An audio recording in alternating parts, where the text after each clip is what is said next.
ছাত্রছাত্রী বলল, good morning sir. Good morning sir. Sir বলল, বস বস, তোরা সকলে বস। আজ তোদের জন্য একটা খুশির খবর আছে। মুম্বাই থেকে একটা ম্যানেজার আসবে। তিনি তোদের কটা প্রশ্ন ধরবে।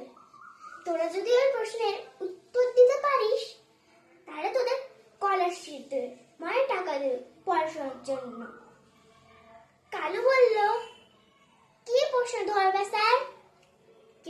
স্যার বলল, অনেক রকম প্রশ্ন ধরবে, ওটা নিয়ে আলোচনা হবে। গেটু বলল, স্যার কি আলোচনা হবে? আমাদেরকেও ধরুন দেখি, আমরা পারি কিনা। স্যার বলল, নে ঘেটু, তাহলে তোকে প্রশ্নটা ধরি প্রথমে। এ ফর যদি আপেল হয় তাহলে বি ফর কি হবে, সি ফর কি হবে, আর ডি ফর কি হবে? ঘেটু বলল,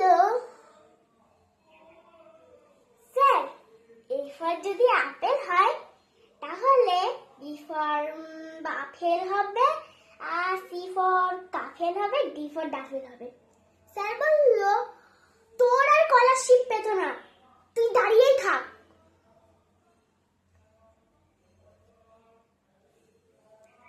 তোর আর স্কলারশিপ পেতো না, তুই দাঁড়িয়েই থাক। প্রথমেই তুই আমার মেজাজটা গরম করে দিলি। এই পেছি, তুই দাঁড়া তো, তুই বল, একটা নাশপাতির দাম যদি 1 টাকাই হয়, 5টা নাশপাতির দাম কত হবে? পেছি বলল, স্যার অঙ্কটা ঠিক করে বলুন। স্যার বলল, অঙ্কটা ঠিকই আছে।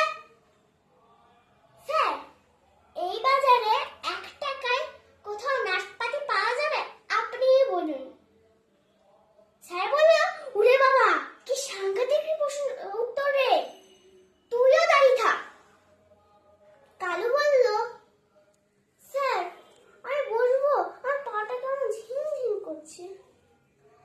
স্যার বলল, বসতে পারিস, কিন্তু তোকে আরেকটা প্রশ্ন ধরবো। কালু বলল, স্যার বলেন কি প্রশ্ন? স্যার বলল, আমার একটা কুকুর আছে, এটার ইংরেজি কি হবে? কালু বলল, sir I am A dog. Sir বলল, ওরে বাবা কি সাংঘাতিক, হ্যাঁ তুই ঠিকই বলছিস, তুই ডগই। এই তুই বেঞ্চের উপর দাঁড়া তো, বেঞ্চের উপর দাঁড়া। তো বা ঝিমঝিম করুক আর যাই করুক, তুই বেঞ্চের উপর দাঁড়া। হাবলু বলল, স্যার আমি বলবো, আমার একটা কুকুর আছে, এটা ইংলিশ কি হবে? স্যার বলল, বল হাবলু বাবা বল। হাবলু বলল, স্যার এটা ইংলিশ হবে, I have a dog. Sir বলল, very good Hablu, very good.